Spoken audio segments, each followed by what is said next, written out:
Okey. Assalamualaikum dan salam sejahtera sahabat-sahabat semua. Hari ni aku turun freshwater. Lama juga tak turun ni. Kan? Musim-musim tak menentu. Sebab musim-musim ni lah, musim-musim terkujuh macam ni kan. Lepas tu air sungai sekejap keruh. Hari tu keruh 4 hari ke 5 hari ke. Apa lagi okay, untuk vlog kali ni aku turun freshwater, turun sungai. So kita tengok lah, mudah-mudahan insyaAllah ada rezeki. Amin. Lepas tu untuk geng-geng caster daripada Kemaman, untuk yang vlog yang lepas aku dah padam. So aku nak minta maaf dengan korang.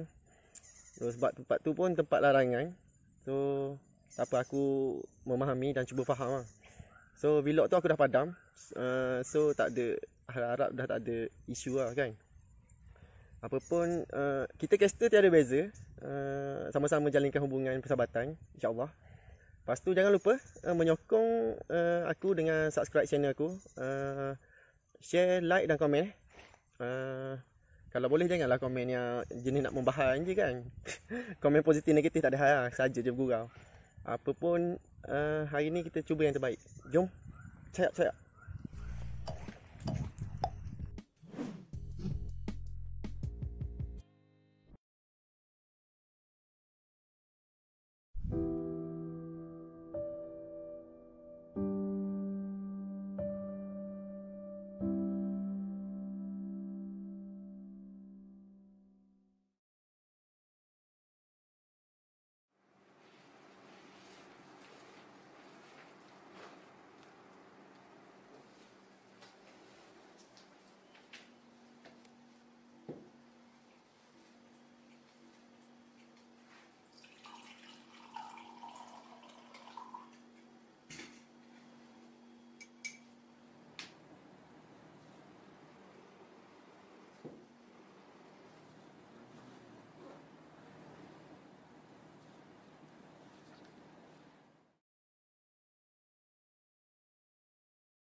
Strike.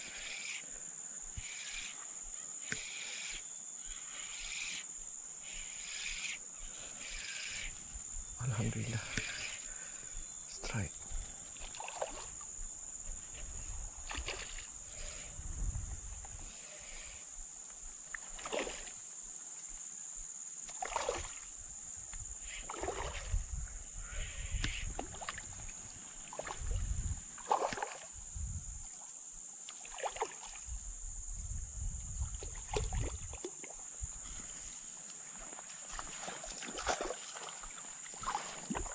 Tuh dia dah. Kita buat pergi ke tepi.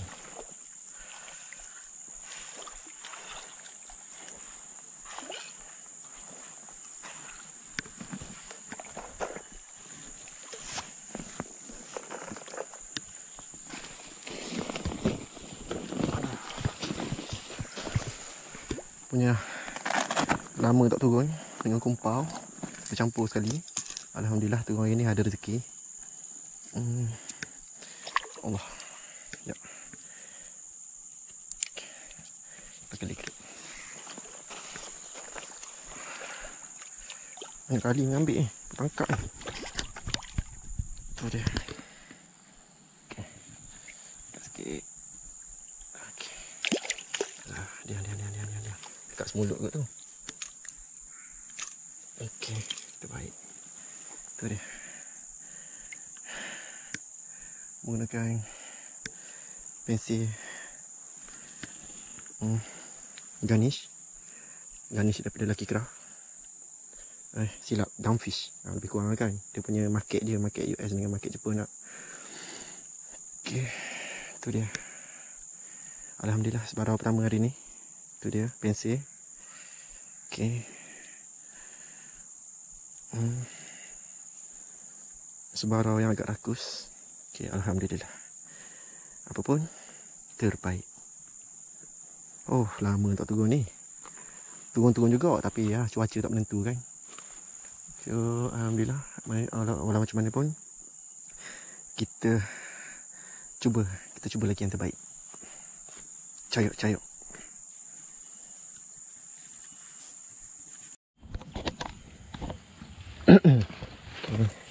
Sebarau tadi aku tapau sebab ada member aku dia nak makan ikan sebarau. Boleh lah saiz, boleh lah saya lauk kot. Aduh, ni lah tempat aku. Nak dapatkan seekor ikan sebarau pun bukannya senang lah. Kalau dekat area Kuantan ni lah. Time senang tu, time murah rezeki tu senang lah kan. Kalau macam time yang cakap tak ada rezeki tu, turun mana-mana pun. Aku pernah turun dalam 5, 6, 7 pot. Tapi andai kata kalau tak ada rezeki tu memang dah tak ada juga rezeki. Ini alhamdulillah ada rezeki hari ni. Oh, lama betul tak update vlog. Musim-musim tak menentu. And then air ni baru cantik. Dah, tu pun hari ni pun aku turun seorang. So alhamdulillah dah ada rezeki. Aduh. Cuaca hari ni panas pula. Elok ke kalau mandi berendam ni. Apa pun terbaik.